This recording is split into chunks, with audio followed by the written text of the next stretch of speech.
صدقہ فطر ہے، عام طور پر لوگ گندم کے حساب سے دیتے ہیں، جو آج کل میرے خیال میں 80 روپے بنتے ہیں۔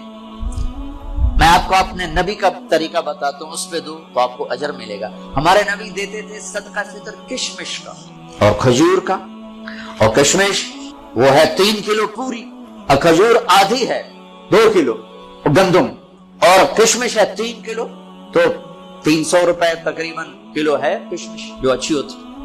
ایک آدمی کا صدقہ فطر 1000 کے قریب بن جاتا، یا کھجور کے حساب سے دو تو کم از کم ایک آدمی کا صدقہ فطر 300-400 روپے بن جاتا ہے۔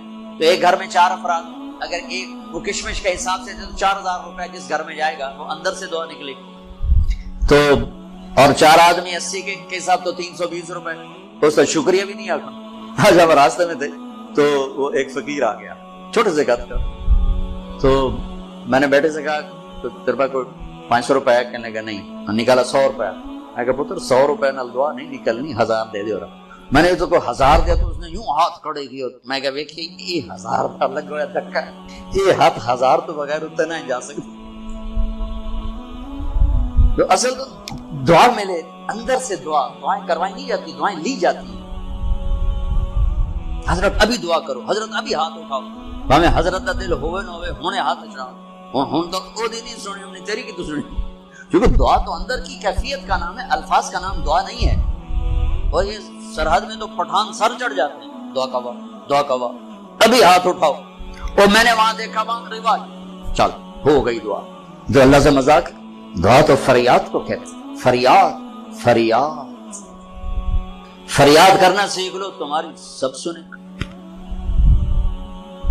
تو صدقہ فطر دو کشمش کے حساب سے تو غریب کی دعا لگے، نہیں دل کرتا چلو گندم کے ساتھ کھجور کے حساب سے دے دو، زیادہ ہی دل گھبراتا ہے پیسہ دینے میں، چلو کھجور کے گندم کے حساب سے تو دو، گندم کے حساب سے تو دو۔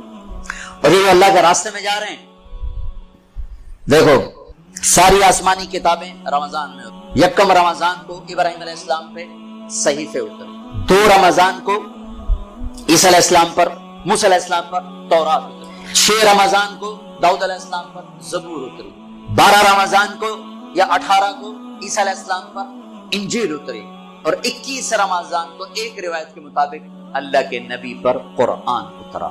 سارا آسمانی علم رمضان میں آیا ہے، رمضان میں، اور رمضان سے وحی کا سلسلہ شروع ہوا، اب دعوت کا سلسلہ شروع ہوا۔ تو آپ اللہ کے راستے میں جا رہے ہو، آپ کا رمضان، گھر میں ساری رات نفل پڑھنے والے، سارا دن مصلی پہ بیٹھنے والوں سے بھی آپ کا رمضان قیمتی گزرے گا، کہ آپ کے سونے پر بھی وہ اجر ہے جو گھر میں نفل پڑھنے والے کو بھی نہیں مل سکتا۔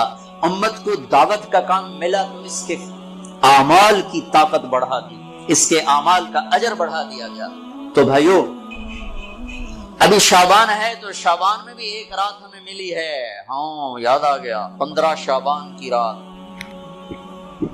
ہمارے نبی شعبان میں روزے بہت رکھتے تھے۔ ہم عائشہ نے پوچھا آپ اتنے روزے کیوں رکھتے ہیں؟ کہ اس میں ایک رات ہے جس میں عمل اللہ کی بارگاہ میں پیش کیا جاتا ہے، میں چاہتا ہوں جب میرا عمل پیش ہو میں روزے سے 15 شعبان کی رات، جس دن اعلان ہوتا ہے، آئے ہوئے ہوئے، ویسے تو اللہ کو سب کچھ لکھا ہوا ہے، لیکن فرشتوں میں اعلان 15 شعبان کو ہوتا ہے، یہ ہوگا، یہ ہوگا، یہ مر جائیں گے، تو اوپر ان کا نام مردوں کی فہرست میں ہوتا ہے، نیچے وہ زندہ ہوتے ہیں، فرشتے ان کو دیکھ کے ہنستے ہیں کہ کیسا بے وقوف ہے، اوپر موت کے فیصلے ہیں، یا لڑائیاں کر رہا ہے، جھگڑے کر رہا ہے، سود کھا رہا ہے، رشوت لے رہا ہے، زنا کر رہا ہے، جھوٹ بول رہا ہے، جوئے کھیل رہا ہے، قتل کر رہا ہے، ڈاکے ڈال رہا ہے، اوپر موت کا فیصلہ ہو چکا۔ تو 15 شعبان کی رات اس کا آپ روزہ رکھتے تھے، اس کے لیے کوئی مخصوص عبادت کو نہیں۔ ہمارے پنجاب، ہمارے پاکستان بہت عجیب و غریب، لیکن بہرحال جو بھی عبادت کرو جتنی کرو ٹھیک ہے، لیکن کوئی مخصوص عبادت اللہ کے نبی کی طرف سے منقول کوئی نہیں۔ رات ضرور ہے، اور اس رات بھی میرے نبی نے فرمایا اللہ 15 شعبان کی رات اپنے بندوں پہ نظر دوڑاتا ہے، 2 کے سوا سب کے لیے معافی کا اعلان کرتا ہے، ایک مشرک اور ایک کینہ پالنے والا، جو میں پہلے بیان کر چکا ہوں، ایک مشرک اور ایک کینہ پالنے والا، یعنی کسی کو نقصان پہنچانے کے منصوبے بنانے والا، کا ان 2 کے علاوہ اللہ تعالیٰ کی سب کو معاف کرتا ہے۔ اور اللہ کہنا اللہ مبارک فی رجب و شعبان، یا اللہ ہمارے رجب اور شعبان میں برکت عطا فرما، وبلغنا الی رمضان، اور رمضان ہمیں نصیب فرما۔ یہ اللہ کا نبی دعائیں مانگنا شروع فرمایا دیا کرتے۔ تو میرے بھائیوں، یہ ہمارے بچے جا رہے ہیں اللہ کے راستے میں، 2 دن کے بعد آپ بھی ان کے ساتھ نکلنے کا نظام بنا لو۔ تو جو بھائی ان کے ساتھ جانے کے لیے تیار ہیں وہ ذرا کھڑے ہو کے دیدار تو کرو۔ کون تیار ہے ان کے ساتھ جانے کے لیے؟ بھائی جہاں سے بھی آئے ہو ذرا کھڑے ہو کے دیدار کرا دو۔ نام نہیں لکھیں گے، ٹائم زیادہ ہو گیا ہے، دیدار کرا دو بھائی۔ ہمارے ابھی طلبہ نے جانا بھی ہے انشاءاللہ، محنت نام نہ لکھو، بس اللہ نے ان کے نام لکھ لیے ہیں، ہم نے کل ہی دیدار کرنا تھا، اتنی تشکیل کافی ہے۔ ماشاءاللہ ماشاءاللہ، تشریف رکھیں۔ شعبان کا بابرکت مہینہ چل رہا ہے، 15 شعبان کی رات میں 10 دن باقی ہیں۔ اس کا روزہ مسنون ہے، اور 1 سال کے گناہ کے معاف ہونے کی اس میں خوشخبری بھی ہے۔ جو 15 شعبان کا روزہ رکھے تو اللہ اس کے 1 سال کے گناہ معاف فرما دیتے ہیں، اس سال عمل اللہ کی بارگاہ میں پیش ہوتے ہیں۔ تو بھائیو، اب ماشاءاللہ اکثر نوجوانوں کا مجمع نظر آ رہے ہو، ایک میں یہ گزارش کروں گا کہ اس مجلس کے اٹھنے سے پہلے اللہ سے بھی صلح کر لو، جس کو توبہ کہتے ہیں، اور آپس میں بھی صلح کر لو۔ آپس میں بھی اگر کسی سے لڑے ہوئے ہو، کسی کا کینہ بغض ہے، معاف کر کے گلے لگ جاؤ، معاف کرو۔ خاص طور پر خامن بیوی لڑ پڑے، ہو جاتی لڑائی، اگر وہ صلح کر لیں تو اللہ خوش ہو کر ان کے پچھلے سارے گناہ معاف کر دے۔ خامن بیوی کی صلح اللہ کو اتنی پسند۔ بھائی لڑے ہوئے، دوست لڑے ہوئے، رشتہ دار ہو، صلح کرو، معاف کرو۔ اور اللہ پاک سے کوئی، اللہ اور بندے کے درمیان کوئی گڑبڑ ہے، وہ بھی اللہ سے معافی مانگو۔ تو انشاءاللہ میرا اللہ بڑا غفور رحیم ہے، ادھر ہم توبہ کریں گے، ادھر وہ معاف کرے گا۔ اللہ کو توبہ ہے بڑی پسند، اور اللہ کا شکر ہے، نہ عمر کی قید ہے نہ عدد کی قید۔ 900 چوہے کھا کے بلی حج کو چلی، ہمارا محاورہ ہے۔ تو میں کہتا ہوں تو کدھر جائے؟ مندر جاوے؟ حج بھی جانا، اور کہاں جانا ہے؟ نہ کہیں جہاں میں اما ملی، جو اما ملی تو کہاں ملی، تیرے جرم خانہ خراب کو تیرے عفو بندہ نواز میں، وہیں تو جانا، اور کہاں جانا ہے؟ تو بھائیو، میں آپ سے گزارش کرتا ہوں توبہ کرو۔ نیت کرتے ہو؟ نیت کرتے ہو؟ انشاءاللہ آپ کے سب معاف ہو جائیں گے۔ اگر پھر دوبارہ ہو جائے، ڈرو نہیں، پھر کرنا، پھر معاف ہو جائے۔ میرا نبی نے فرمایا دن میں 70 دفعہ توبہ توڑے، لیکن توبہ کر لے تو اللہ اسے خوشی سے معاف کرے۔ یہ دل میں نہ آئے کہ ایسی توبہ کا کوئی فائدہ نہیں، لوگوں کے فتوے نہ سننا، ہمارے یہاں دین سے بہت بے خبری، بہت بے خبری۔ ایک ہمارے یہاں فتویٰ بڑا سستا ہے، ایک نسخہ بڑا سستا ہے۔ جس کے سامنے کوئی بیماری ذکر کرو، کوئی نسخہ تھپ دے گا توڑو، جس کے سامنے کوئی بات کرو فتویٰ جڑ دے۔ مفتی بنتے بنتے عمریں گزر جاتی ہیں، اور پھر وہ احتیاط پر ہر بندہ مفتی۔ تو بھائی ڈرنا نہیں، اگر گناہ ہو جائے پھر توبہ کرنا، پھر معاف ہو جائے گا، پھر ہو جائے پھر توبہ کرنا، پھر معاف ہو جائے گا۔ مرتے دم تک توبہ کرتے رہنا، کسی درمیانے وقفے میں موت آئی تو کام بن جائے گا۔ کرتے ہو؟ کہو یا اللہ میری توبہ، پھر کہو یا اللہ میری توبہ، پھر کہو یا اللہ میری توبہ۔ بھائی انشاءاللہ اگر آپ نے پکی کی ہے تو آپ کو مبارک ہو، سب معاف ہو۔ اب سارا مجمع ایسے بیٹھے ہو جیسے ابھی ماں کے پیٹ سے جنم لیا۔ کتنی مزے کی بات ہے کہ سارے گناہ معاف ہو، اللہ راضی بھی ہو گیا، اللہ خوش بھی ہو گیا۔ اور بھائی آپ جہاں جہاں سے آئے ہو، مہینے میں 3 دن ضرور تبلیغ میں لگایا کرو۔ ایک فرض نماز نہ چھوڑو، اپنی زندگی سے 3 کام نکال دو، ایک ظلم، ایک جھوٹ، ایک دھوکہ۔ 3 کام نکال دو، ظلم نکال دو، جھوٹ نکال دو، دھوکہ نکال دو۔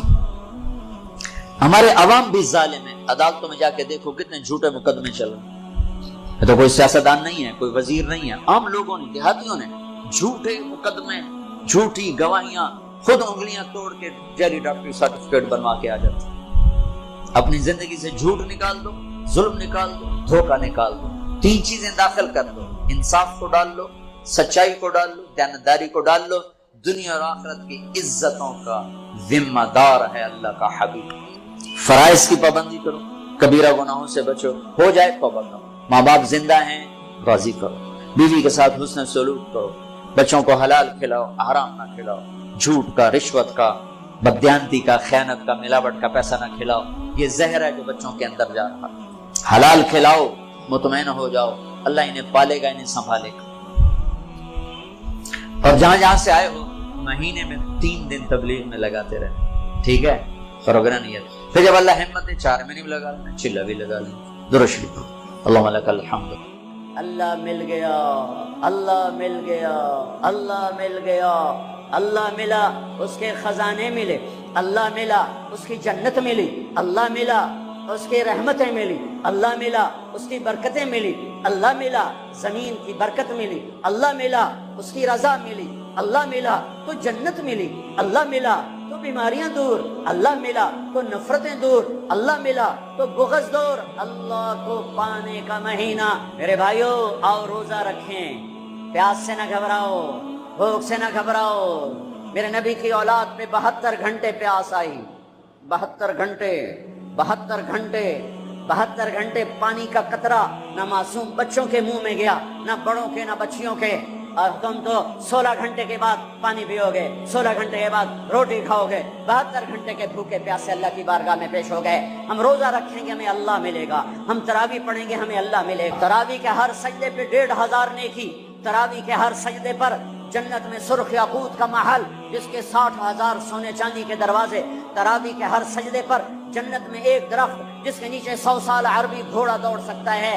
پر روزہ خوبصورت بناؤ، روزہ خوبصورت بناؤ، روزہ بناؤ۔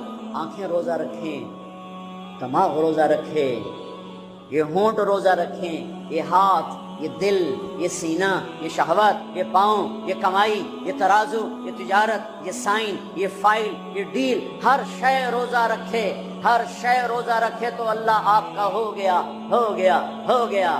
اور اللہ کے نبی کو ساتھ لے لو، اس دل کو دھو دو، دل کو صاف کر دو۔ میرے نبی نے فرمایا، میرے بیٹے انس،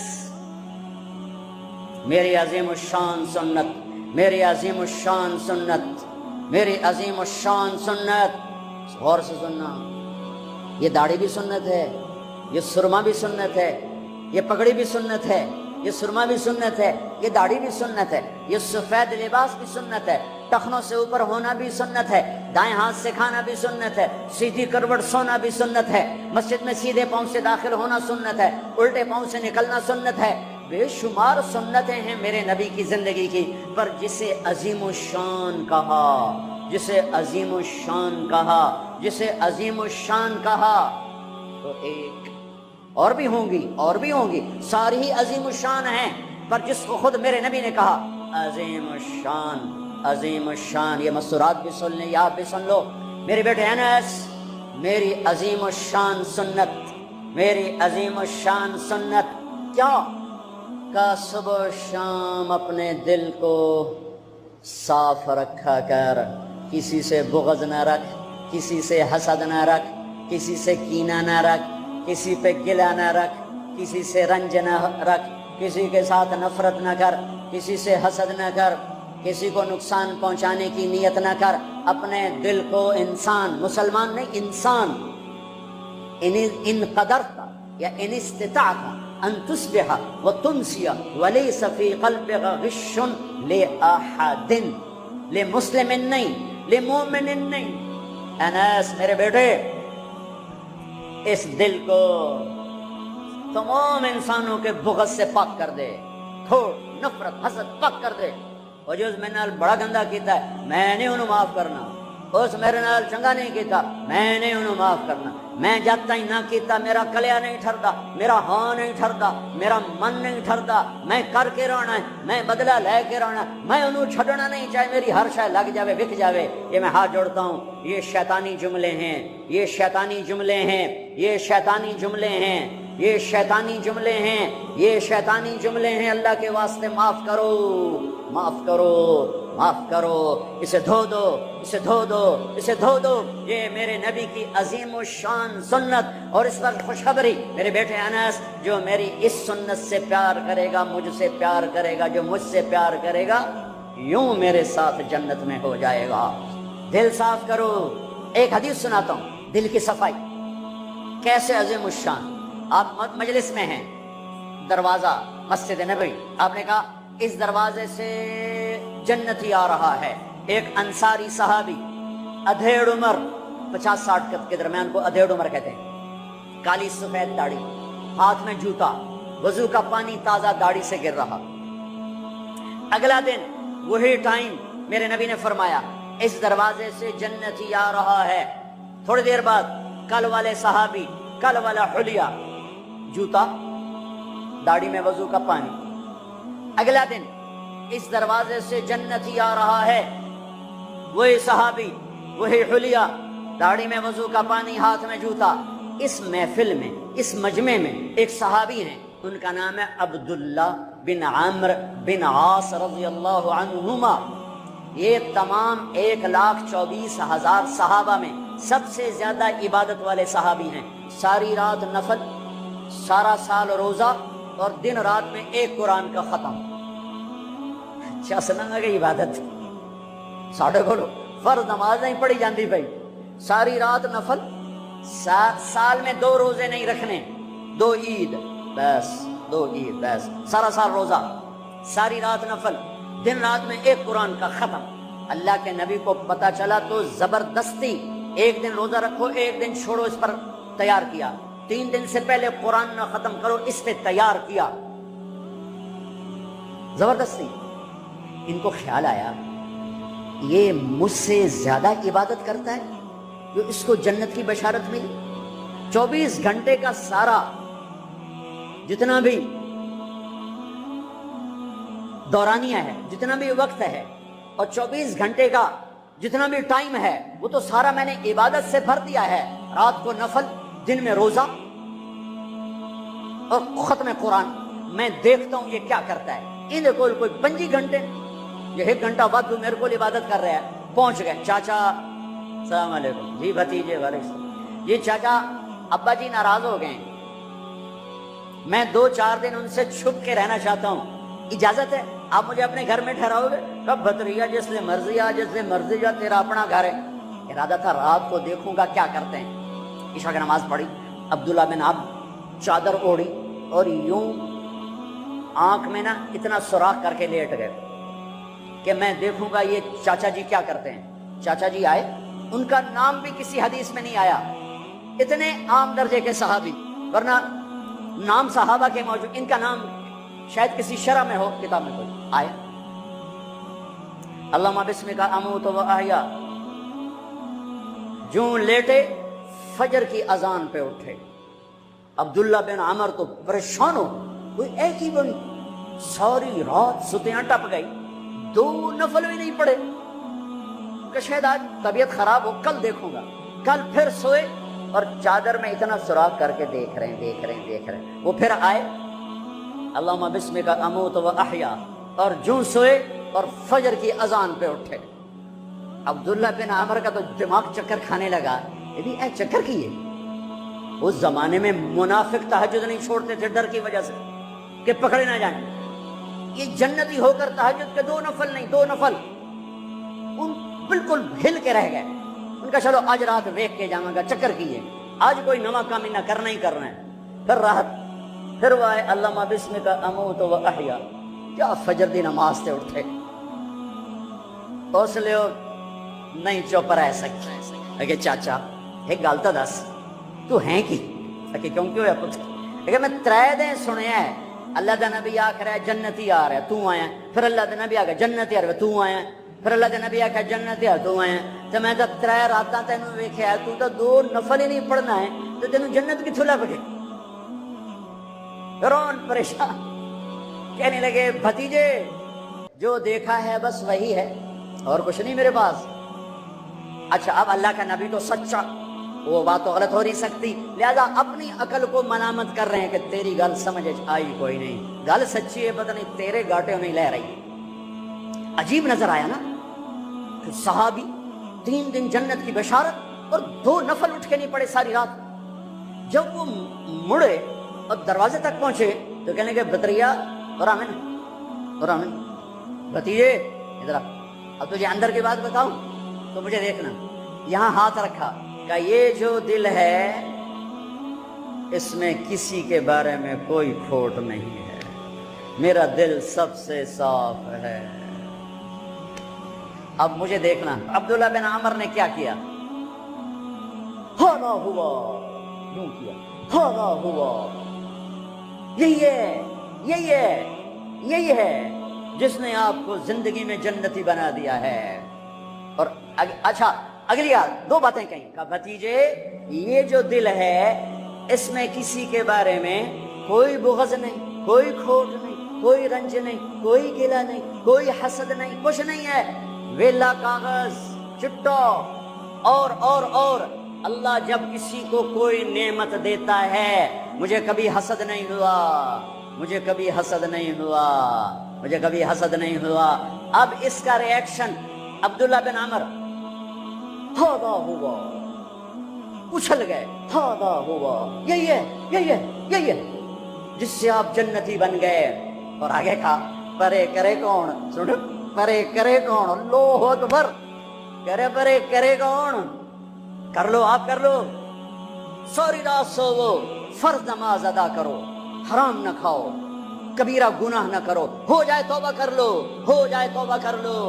اللہ کی قسم، اللہ پاکستان کا تھانے دار نہیں ہے، دنیا کا تھانے دار نہیں ہے، وہ لتر پھیرنا ہی پھیرنا ہے، وہ اللہ معاف کرنے کے لیے تیار بیٹھا ہے۔ ما یفعل اللہ بعذابکم ان شکرتم وآمنتم، ارے میں تمہیں عذاب دے کے خوش نہیں ہوں، اور تم توبہ کر لو میں تمہیں معاف کروں گا، تم توبہ کر لو میں تمہیں معاف کروں گا۔ تو میرے نبی نے کہا 70 دفعہ توبہ توڑو دن میں، اور 70 دفعہ توبہ کرو تو اللہ ہر دفعہ معاف کرے گا۔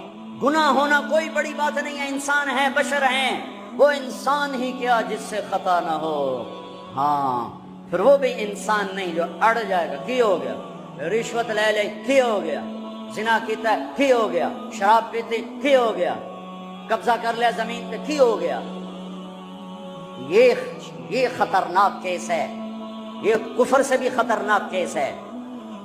لیکن اگر وہ ساری دھرتی گناہوں سے بھر دے اور آسمان کی چھت کو گناہ لگا دے اور نادم ہو کر ایک دفعہ کہ اللہ سیاں جاندی کر، معاف کر، اللہ کی قسم، اللہ کی قسم، اللہ کی قسم، زمین سے لے کر آسمان تک گناہ اللہ ایک بول پہ یوں معاف کر دیتا ہے کہ جسم پر مچھر کے پر کے برابر گناہ باقی نہیں چھوڑتا۔ کہتا جا معاف کی، جا معاف کی۔ روزہ بناؤ دل کو صاف کرنے کے ساتھ، میرے نبی بھی ساتھ، اللہ بھی ساتھ۔ رات کی تراویح، قرآن پڑھو، قرآن پڑھو، قرآن پڑھو۔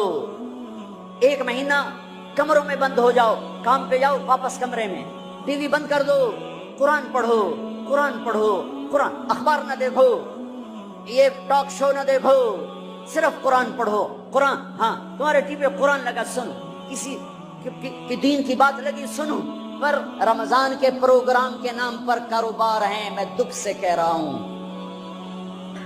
میرے دیس کے تاجر نے ذخیرہ اندوزی کے ساتھ اللہ کی نعمت کی ناقدری کی، مصنوعی مہنگائی کے ساتھ روزے کی ناقدری کی، اللہ کی رحمت کی ناقدری کی۔ وہ کتنے پیسے بنا لگو گے، چند کروڑ، چند ارب، چند کھرب۔ اللہ کی قسم، ایک روزے والے کو سستا سودا دے دو، تمہاری 11 پشتوں کو اللہ سنوار دے گا۔ روزے کو پیسے بنانے کا مہینہ نہ بناؤ، روزے کو جنت کمانے کا، اللہ کو ساتھ لینے کا، اللہ کے نبی کو ساتھ لینے کا مہینہ بناؤ۔ کسی سے ناراض ہو صلح کر لو۔ لوگ حج پہ جاتے ہیں، تو جناب معاف کر رہے میں حج تے جا رہے ہیں، کوئی وعدہ گھاٹا، جناب معاف کر رہے میں حج تے جا رہے ہیں۔ او میرے بھائی بہنوں، حج چھوٹا فرض ہے، روزہ بڑا فرض ہے۔ حج چھوٹا فرض ہے، روزہ بڑا فرض ہے۔ روزہ آ گیا، رمضان آ گیا، جس سے ناراض ہو، میں پھر ہاتھ جوڑتا ہوں، یہاں سے اٹھتے ہی فون کرو، گھر پہنچ جاؤ، یار معاف کر دے، رمضان شروع ہو گیا ہے، میرے روزے نہ خراب ہو جائیں، مجھے معاف کر دو۔ اور جس پر آپ نے زیادتی کی ہے اس کے تو پاؤں پکڑو، جس نے آپ پہ زیادتی کی ہے اس کو آنے سے پہلے ہی معاف کر دو۔ یا یار میں تینوں معاف کیتا، میرا روزہ نہیں خراب ہوئے، میری جنت کا مسئلہ ہے، میرے اللہ رسول کا مسئلہ ہے، یا میاں میں تینوں معاف کیتا۔ میرے نبی نے یہاں تک فرمایا ہے، اگر کوئی تمہیں گالی نکالے تو تم کہو بھائی میں گالی نہیں دوں گا، میرا روزہ ہے، میرا روزہ ہے، میرا روزہ ہے۔ اپنے روزے کو حسین بناؤ، اسے صاف کرو، زکوٰۃ ادا کرو، کھانے کھلاؤ، افطاریاں کرواؤ، سحریاں کھلاؤ۔ دکانداروں سے کہتا ہوں ریٹ کم کر دو، ریٹ کم کر دو، نسلیں کھائیں گی، نسلیں کھائیں گی، نسلیں کھائیں گی۔ مالداروں سے کہتا ہوں زکوٰۃ دو، کہ جب مالدار لوگ زکوٰۃ نہیں دیتے غریبوں کی بیٹیاں نیلام ہو جاتی ہیں۔ آئے ہائے، زکوٰۃ دو، زکوٰۃ دو، زکوٰۃ دو۔ ایک عجب فضیلت سنو، ایک عجب فضیلت سنو، خذ من اموالہم صدقۃ تطہرہم بہا وتزکیہم وصلی علیہم۔ اللہ کہتا ہے اے ایمان والو، میں اللہ اور میرے فرشتے میرے نبی پر درود بھیجتے ہیں، تم بھی میرے نبی پر درود بھیجو۔ پھر اللہ کہتا ہے اے میرے حبیب جو تیری امت میں زکوٰۃ ادا کریں آپ ان پہ درود بھیجیں، وصلی علیہم، اللہ اکبر، وصلی علیہم۔ یہاں صلی سے مراد دعا ہے، دعا آپ ان کے لیے دعا فرمائیں، آپ ان کے لیے جو زکوٰۃ دے رہے ہیں میرے حبیب آپ ان کے لیے خصوصی دعا فرمائیں۔ اور اس کے لیے درود کا لفظ میرے اللہ نے استعمال کیا، جس کو ہم نبی کے حق میں امت کے بارے میں دعا سے ترجمہ کرتے ہیں کہ مال خرچ کرنے والا نماز پڑھنے والے کے لیے نہیں ہے صلی علیہم، حج کرنے والے کے لیے نہیں ہے صلی علیہم، روزہ رکھنے والے کے لیے نہیں ہے صلی علیہم، تہجد پڑھنے والے کے لیے نہیں ہے صلی علیہم، مال خرچ کرنے والے کے لیے ہے صلی علیہم۔ اے میرے حبیب آپ ان کے لیے دعا فرمائیں، آپ ان پر درود پڑھیں، آپ ان کے لیے دعا فرمائیں کہ میرا رب غریب کے دل میں بستا ہے، میرا رب غریب کے دل میں بستا ہے، میرا رب غریبوں کے دل میں بستا ہے۔ میرے رب نے کہا میں ٹوٹے دلوں میں بستا ہوں، میں ٹوٹے دلوں میں بستا ہوں۔ میرے نبی سے پوچھا گیا یا رسول اللہ قیامت کے دن آپ کہاں ہوں گے؟ تو آپ نے کہا غریبوں کے پاس، یہ چوکیداروں کے پاس۔ یا رسول اللہ آپ قیامت کے دن کہاں ہوں گے؟ کہا میں اپنی امت کے غریبوں کے ساتھ ہوں گا۔ ہے یا رسول اللہ جنت میں جانا کیسے ہوگا؟ کہا جنت میں سب سے پہلے میں جاؤں گا، میری اونٹنی کی مہار بلال کے ہاتھ میں ہوگی، اور میرے دائیں بائیں میری امت کے غریب لوگ، ریڑھی والے، رکشے والے، یہ گارڈ، یہ چوکیدار، یہ پہرے دار، یہ سبزی بیچنے والے، گنڈیریاں بیچنے والے، یہ ٹاؤن بنانے والے بھی جنت میں۔ جو ایمان والا ہے، جو تقوی والا ہے، جو اللہ سے ڈرتا ہے، جو حرام سے بچتا ہے، جو حلال کماتا ہے، چاہے مالدار ہے چاہے بادشاہ ہے، وہ بھی جنت میں جائے گا انشاءاللہ، جائے گا۔ میں کسی کی کمی نہیں بیان کرنا چاہتا، جب میں تقابل کیا ہے، تقابل ہے کہ میرے نبی نے کہا میرے امت کے غریب لوگ میرے ساتھ ساتھ جائیں گے، مالداروں میرے پیچھے ہوں گے، غریب میرے ساتھ ساتھ ہوں گے۔ عائشہ غریبوں سے پیار کرنا، انہیں اپنے پاس بٹھانا، اللہ تجھے اپنے پاس بٹھائے گا قیامت کے دن۔ احب المساکین وقربیہم فإن اللہ یقربک یوم القیامہ۔ زکوٰۃ دو، مال خرچ کرو، سخی بنو، بخیل نہ بنو۔ بخیل سے کبھی اللہ کی یاری نہیں ہے، کبھی اللہ کی یاری نہیں ہے، کبھی اللہ کی یاری نہیں ہے۔ اور سخی سے اللہ یاری توڑتا نہیں، سخی سے اللہ دوستی توڑتا نہیں، بخیل سے لگاتا نہیں، سخی سے توڑتا نہیں۔ ایک سخی کا قصہ سنو، غریب کیسے سخی بنے۔ ایک صحابی رات کو اٹھے، یا اللہ تیرا نبی کہہ رہا ہے مال خرچ کرو، تو میرے پلے تک کھ بھی کوئی نہیں، میں کی خرچ کرا۔ اچھا یا اللہ جن جن لوگوں نے میری بےزتی کی، جن جن لوگوں نے میری بےزتی کی میں نے سب کو معاف کیا، یہ میرا صدقہ قبول فرما۔ ٹھیک ہے، صبح فجر کی نماز آپ نے سلام پھیرا، بھائی رات کو صدقہ کس نے کیا ہے؟ سارے چپ، سب چپ، کسی بھی نہیں کیتا۔ آپ نے کہا بھائی رات کو اپنی عزت کا صدقہ کس نے کیا ہے؟ پھر وہ کھڑے، یا رسول اللہ مجھے خیال آیا پیسہ تھا پلے ہے کوئی نہیں، چلو اپنی عزت کا صدقہ کرا، جہاں میری بےزتی کی تھی میں معاف کیتا۔ میرے نبی نے کہا تیرا صدقہ قبول ہو گیا ہے۔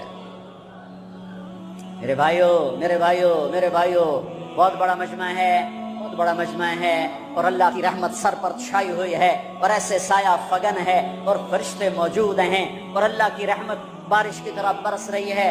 ماشاءاللہ امید ہے اللہ کی ذات سے ہر آدمی کا روزہ ہوگا، جس نے چھوڑا ہوگا انشاءاللہ کسی عذر کی وجہ سے، کسی بیماری کی وجہ سے چھوڑا ہوگا، وہ انشاءاللہ سردیوں میں رکھ لے گا، جب ٹھیک ہوگا پھر رکھ لے گا۔ ایک دوسرے کو معاف کر کے اللہ کی بارگاہ میں توبہ کرو اور معافی مانگو۔ اس لیے اللہ نے کہا کما کتب علی الذین من قبلکم، کہ تم سے پہلوں پر بھی روزہ تھا، لیکن وہ ہم نے ایسا رکھا تھا، آپ کے لیے یہ آسانی والا رکھا ہے کہ آپ کے لیے ساری رات کھانا پینا بیوی حلال ہے۔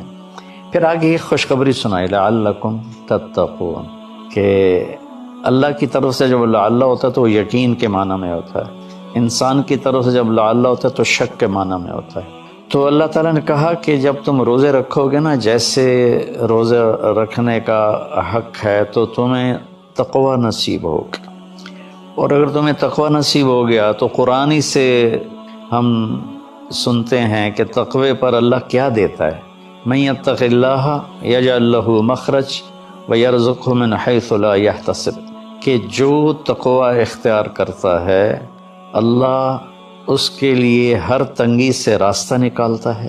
جیسے آج کل کی ٹینشنیں اور بے شمار قسم کے ڈپریشن اور ایک دنیا کی دوڑ نے ہمیں ہماری لائف کوالٹی بہت خراب کر دی ہے.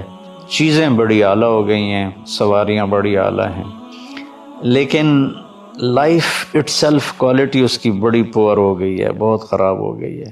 تو اللہ تعالیٰ فرماتا ہے کہ من یتق اللہ یجعل لہ مخرج.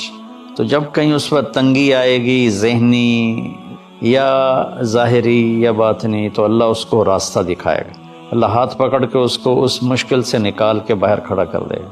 وَيَرْزُقْهُ مِنْ حَيْثُ لَا يَحْتَسِبُ. اور اسے وہاں سے رزق دے گا جہاں سے اس کو وہم و گمان بھی نہیں ہوگا.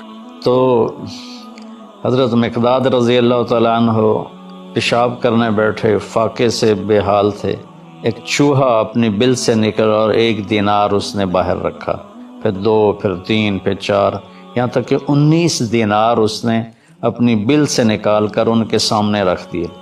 وہ بڑے حیران پریشان ہوئے، یہ کیا ہوا؟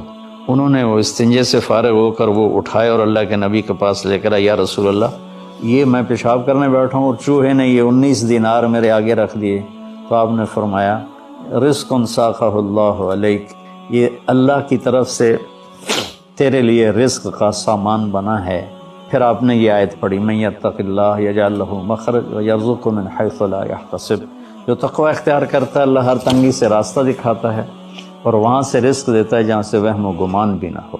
اور اللہ کے دینے کے تو بے شمار راستے ہیں، اللہ کے دینے کے لامحدود راستے ہیں. تو پیسہ نہیں ہوگا تو کام کیسے بنے گا، کاروبار نہیں چلے گا تو روٹی کہاں سے کھائیں گے؟ وہ اللہ نے اپنے ذمے لیا ہوا ہے. ہماری ذمہ ہے کہ ہم سبب اختیار کریں اور تقوی اختیار کریں. رزق اللہ وہاں سے دے گا جہاں سے وہم و گمان بھی نہیں. تو تقوی پر من یتق اللہ یجعل لہ من امرہ یسرا. پھر دوسری اللہ تعالیٰ خوشخبری یہ سناتے ہیں کہ جو تقوی اختیار کرتا ہے نا، اللہ اس کے کاموں کو آسان کر دیتا ہے. اوروں کے لیے وہی کام مشکلات میں گھرا ہوتا ہے اور اس کے لیے مکھن سے بال کے نکلنے کی طرح اللہ اسے آسان فرما دیتا ہے. تیسرا تقوی کی جو فائدہ اللہ بتاتے ہیں، من یتق اللہ یکفر عنہ سیئاتہ ویعظم لہ اجرا. جو تقوی اختیار کرتا ہے وہ کو یہ نہیں کہ اس سے گناہ نہیں ہوتا، اس سے بھی گناہ ہوتا ہے. ہمارے ہاں یہ بڑا عجب تصور ہے کہ اگر کسی نے داڑھی رکھ لی، تبلیغ میں چلا گیا یا عالم بن گیا، بس اس سے تو کوئی گناہ ہونا ہی نہیں چاہیے اور ہم جو مرضی کرتے پھریں، ہمیں تو کوئی پوچھ نہیں، ہم دنیا دار ہیں. تو یہ بڑی گمراہی ہے. سوائے نبیوں کے کوئی بشر خطا سے پاک نہیں ہے، چاہے وہ کتنا ہی بڑے مرتبے والا ہو. خطا ہر انسان کے ساتھ لگی ہوئی، بلکہ وہ انسان ہی نہیں جس سے خطا نہ ہوتی ہو. تو اللہ تعالیٰ کہتا ہے یکفر عنہ سیئاتی. جو تقوی اختیار کرتے ہیں وہ اپنے گناہوں پہ نادم ہوتے ہیں، توبہ کرتے ہیں، تو اللہ تعالیٰ کہتا ہے ہم ان کے گناہوں کو مٹا دیتے ہیں. معاف کرنا نہیں کہا، یکفر مٹا دینا. ایسا مٹا دیتے ہیں جیسے زمیندار زمین میں بیج کو ڈالتا ہے اور وہ بیج میں اس کو زمین میں چھپاتا ہے اور پھر وہ بیج فنا ہو جاتا ہے اور اس سے ایک نیا پودا نکل آتا ہے، ایک نئی جان نکل آتی ہے. ایسے اللہ تعالیٰ فرماتے ہیں، یہ نہیں کہا کہ یغفر لہم. اللہ تعالیٰ فرماتے ہیں، یغفر کا مطلب ہوتا ہے چھپا دینا اور یکفر کا مطلب ہوتا ہے صفائی کر دینا، مٹا دینا. اللہ ان کے گناہوں کو مٹا دیتا ہے کہ یہ جو کرامن کاتبین لکھ رہے ہیں نا، وہ ان کی کاپیوں سے بھی غائب کر دیتا ہے. تو اور دوسرا کام کیا کرتا ہے، وَيُعْظِمْ لَهُ أَجْرًا. اور اللہ تعالیٰ اس کا اجر عظیم کر دیتا ہے. جب اللہ عظیم کرے گا تو اس کی شان کیا ہوگی. تو رمضان اللہ تعالیٰ نے ہمیں ایسی بڑی محنت، ایسی بڑی دولت دی ہے اپنی آخرت کو بنانے کے لیے. اس میں جسمانی صحت بھی ہے اور اس میں روحانی صحت بھی ہے.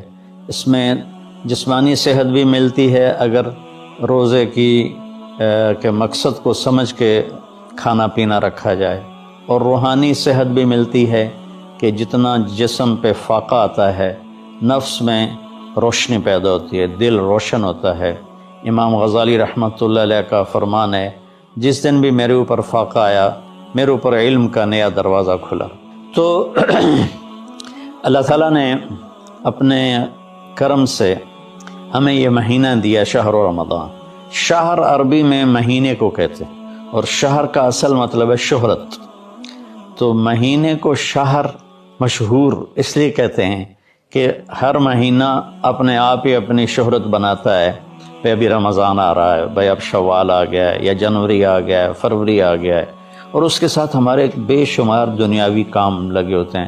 بھائی جنوری میں یہ میٹنگ ہے، فروری میں یہ میٹنگ ہے، مارچ میں وہاں جانا ہے، اب اپریل میں ادھر آنا ہے. تو ہماری بہت ساری باؤنڈنگ ہوتی ہے مہینوں کے ٹائمنگ کے ساتھ، اس لیے یہ مشہور ہوتے ہیں. تو اس شہرت کی وجہ سے مہینے کو عربی میں شہر کہتے ہیں، مشہور شہر. تو اللہ تعالیٰ کہتے ہیں شہر و رمضان. پھر اس میں ایک عجب بات بتائی، اس میں روزے کی فضیلت اس مہینے کی نہیں بتائی، اس میں قرآن کی فضیلت بتائی.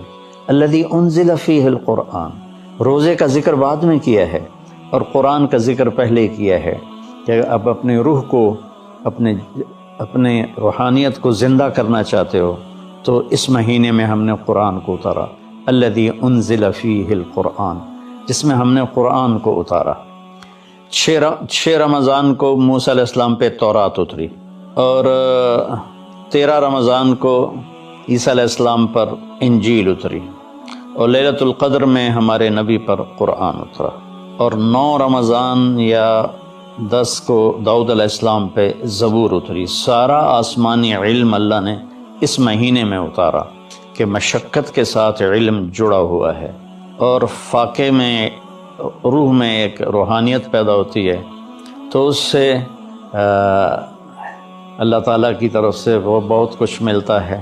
تو اس میں اللہ نے کہا انزل فیہ القرآن، تو اس میں اشارہ ہے کہ رمضان کی عبادت قرآن بناؤ، جتنا قرآن پڑھ سکتے ہو. ہمارے ایک ساتھی ہیں مولوی ثناء اللہ، وہ سارا سال ہی 3 دن میں قرآن ختم کرتے ہیں، اور کبھی کبھی ایک ہی دن میں سارا پڑھ لیتے ہیں، اور کبھی 2 دن میں پڑھتے ہیں، لیکن ان کا عام معمول ہے 3 دن میں قرآن ختم کرتے ہیں. سارا دن قرآن پڑھتے رہتے ہیں. بنگلہ دیش میں ہوتے ہیں، ہم رائمنڈ میں اکٹھے پڑھتے تھے. تو جتنا قرآن کے ساتھ ہمارا تعلق بڑھے گا، ہم قرآن کو پڑھیں گے، سمجھیں گے. ہم نے صرف قرآن کو ختم کے لیے رکھا ہے، جی مولوی صاحب آ جاؤ ختم پڑھ دو. انہوں نے چند آیات رٹائی ہوئی ہیں، وہ آیات پڑھ دیتے ہیں، ختم ہے. کوئی کہیں اور سے پڑھیں تو کہ تجھے تو جی ختم ہی نہیں پڑھیا. او بھائی قرآن پڑھ کے سنا دیتا ہے، اور کی کرا؟ نہیں تجھے ختم نہیں پڑھیا، کیونکہ وہ آیات نہیں پڑھی جو ہمارے ان پڑھ مولویوں نے. مولوی تو ہوتے نہیں، وہ بس حافظ ہوتے ہیں اور دیہاتوں میں امام بن جاتے ہیں. تو انہوں نے وہ جو ایک رسم بنا دی ہے، تو قرآن رہ گیا ختم دلانے کے لیے، قرآن رہ گیا فال نکالنے کے لیے، اور قرآن رہ گیا ہے مردوں پر پڑھنے کے لیے. بچے جو لوگ مالدار ہیں، وہ اور تھوڑے دین کا بھی شوق ہے، وہ مدرسے کے بچوں کو ہائر کرتے ہیں اور باپ کی قبر پہ بٹھا دیتے ہیں، وہ قرآن پڑھتے رہتے ہیں. پتہ نہیں وہ پڑھتے بھی ہیں کہ نہیں پڑھتے. تو قرآن پڑھیں، قرآن کو سمجھیں، روزانہ 1 صفحہ ترجمے کا پڑھ لیں، اور پورے قرآن کو اس طرح پڑھیں. آپ پر حقیقت کھل جائے گی کہ اللہ کیا کہہ رہا ہے، اور ممبر سے ہمارے خطیب حضرات کیا کہہ رہے ہیں، اللہ کس چیز کی دعوت دے رہا ہے، ہمارے خطیب کس چیز کی دعوت دے رہے ہیں. آپ پہ قرآن کھل جائے گی. آپ حدیث پاک کو پڑھیں، نبی پاک کی سیرت کو پڑھیں. خاص طور پر حدیث سے براہ راست استفادہ بھی بڑے اعلیٰ چیز ہے، لیکن جتنا سیرت سے میں اپنے ذاتی طور پر کہتا ہوں، جتنا میں نے سیرت سے سیکھا وہ کسی اور چیز سے نہیں سیکھا قرآن کے بعد. تو نبی پاک کی سیرت کو پڑھیں، قرآن کو پڑھیں، اپنے دنیاوی کام مختصر کر دیں، اپنے ملازموں کی ڈیوٹیاں بھی مختصر کر دیں. آپ کو اس کا اجر ملے گا، ان کے روزے رکھنے کا اجر ملے گا، اور ان کی تنخواہ بڑھا دیں، ان کی ڈبل تنخواہ کر دیں اس مہینے میں، تاکہ وہ کھلے ہو کر روزے رکھ سکیں، بچوں کو روزے رکھوا سکیں. ہم تو ایک افطاری پہ ہزاروں روپے اڑا دیں، اور ان کی پورے مہینے کی تنخواہ چند ہزار ہو تو وہ کھل کے روزہ تو نہیں رکھ سکے. تو انزل فیہ القرآن. پھر آگے اللہ نے کہا ھدی للناس. سبحان اللہ، یہ پوری دنیا کے انسانوں کے لیے ہدایت ہے. زمین پہ جو راستے ہیں نا، ان کے نشان ہوتے ہیں، ہم ان کو فالو کرتے ہوئے، جیسے آج میں اپنے گاؤں سے چلا تو سڑک کو فالو کرتے ہوئے میں فیصل آباد پہنچ گیا، اب اسی کو فالو کرتے ہوئے پھر گاؤں پہنچ جاؤں گا. ساری دنیا میں سفر کے جو ہمارے دنیا کے سفر ہیں، اس کی نشانیاں مقرر ہیں، ہمیں ڈھونڈنا نہیں پڑتا اور چلتے رہتے. لیکن جو ہماری آخرت کا سفر ہے، اس کی نشانیاں ڈھونڈنی پڑتی ہیں. وہ امتحان ہے، اس کو اللہ تعالیٰ نے اپنے پاس ہی رکھا ہے اور قرآن میں چھپا دیا ہے کہ قرآن پڑھو۔ ہدن، قرآن عربوں پہ اترا تھا تو ہدا کسے کہتے ہیں؟ اچھا سمندر میں کوئی نشانی کوئی نہیں، اب تو کمپیوٹر آ گئے، تو اس وقت وہ رات کو ستاروں کو دیکھتے تھے اور دن میں سورج کی حرکت کو دیکھتے تھے کدھر جا رہا ہے، تو اس سے وہ راستوں کو متعین کرتے تھے بیچ سمندر۔ جب وہ قریب کسی منزل کے قریب پہنچتے تھے تو وہاں پانی کے اندر سے پہاڑ کی چوٹی نکلی ہوتی تھی اور اس کا پتھر کچھ ایسا ہوتا تھا کہ وہ دھوپ میں چمکتا تھا، رات کو چاند کی چاندنی میں چمکتا تھا۔ اس پتھر کو عرب ہدا کہتے تھے، ہدا، سبحان اللہ۔ تو یہاں تشبیہ کیا ہے کہ ان زندگی کا سمندر ہے، زندگی ایک سمندر ہے جس میں آخرت کا راستہ ڈھونڈنا ہے، اور ہر انسان ایک کشتی ہے۔ اس کشتی کو اس نشان تک پہنچنا ہے جہاں سے راستہ ملتا ہے، جس کو ہدا کہتے ہیں۔ تو انسانی زندگی کے سمندر میں انسانوں کی چلتی ہوئی کشتیاں وہ جب اس پہاڑی نشان کو ڈھونڈ لیتی ہیں تو انہیں پھر ساحل پہ پہنچنا آسان ہو جاتا ہے۔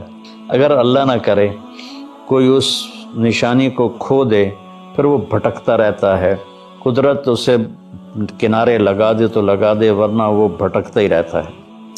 تو یہ ہدی للناس ہے قرآن، کہ یہ وہ روشن پہاڑ کی چوٹی ہے جس سے تمہیں راستہ ملے گا۔ اب اس کو تھوڑا پیچھے سے ہم لیں، سورۃ فاتحہ سے ہم نے اللہ سے کہا اہدنا الصراط المستقیم، یا اللہ ہمیں ہدایت عطا فرما سیدھے راستے کی، یعنی وہ چٹان عطا فرما، اس چٹان تک پہنچا جو ہمیں سیدھے راستے تک پہنچائے، جس پر تیرے نیک لوگ چلے، جن پر تیرا انعام ہوا، اور ان لوگوں کے راستے سے بچا جن پر تیرا غضب ہوا اور ناراضگی ہوئی۔ تو جب ہم نے یہ دعا مانگی اللہ سے تو اللہ نے ہماری دعا کو قبول کیا اور قرآن اتار کر کہا الف لام میم ذالک الکتاب لا ریب فیہ ھدی للمتقین، یہ کتاب ہے جو ہر قسم کے شک و شبہ سے بالاتر ہے اور یہ متقین کے لیے ہدایت ہے۔ یہاں کا ھدی للناس ساری دنیا کے انسانوں کے لیے ہدایت ہے، یعنی اگر ڈھونڈنا چاہو اس چٹان کو جو تمہیں منزل تک پہنچائے، اس خوبصورت چیز کو جو تمہیں اللہ تک پہنچائے، تو وہ قرآن ہے، ذالک الکتاب لا ریب فیہ۔ اور خاص طور پر جو تقوی اختیار کرے گا اسے اس قرآن سے راستہ ملے گا، وہ اس کو پہچان کر چلتے چلتے چلتے چلتے اللہ اس کے رسول کے دربار میں کامیابی سے پہنچ جائے گا۔ تو ہمارے بر صغیر میں قرآن کے ساتھ اٹیچمنٹ کوئی نہیں۔ یہ مختلف بزرگوں کی کتابیں لکھی پڑھی ہیں، ان کی سیرت، لکھنے والا کون ہے، اس میں جو واقعہ ہے وہ کہاں سے نقل کیا ہے، اس کی کوئی سند نہیں۔ ایک بزرگ تھے، وہ 25 سال جنگلوں میں خاک چھانتے رہے، سرے سے شریعت نبوی کے خلاف واقعہ ہے کہ میرے نبی نے رہبانیت نہیں سکھائی، اور ان کی شان بیان کرنے میں یہ واقعہ میں نے بھی پڑھا کہ 25 سال جنگلوں کی خاک چھانی، شہر میں ہی نہیں گئے، تو یہ تو عیسائی راہبوں سے بھی بڑھ گئے۔ لا رہبانیت فی الاسلام، اسلام میں کوئی رہبانیت نہیں۔ تو ان قصوں کی نہ کوئی سند ہے، نہ کوئی دلیل ہے، نہ مصنف کی حیثیت کا پتہ ہے، تو ہم قصے کہانیوں میں گم ہیں اور بس قرآن پاک کے ساتھ بے وفا ہیں۔ قرآن سے وفا نہیں کی، قرآن کو سیکھا نہیں، قرآن کو پڑھا نہیں، قرآن کو سمجھا نہیں۔ تو اردو مفتی تقی صاحب دامت برکاتہم کا ترجمہ ایسا عالی شان ہے کہ جو تھوڑا سا بھی اردو جانتا ہے وہ اسے پورا نفع اٹھا سکتا ہے۔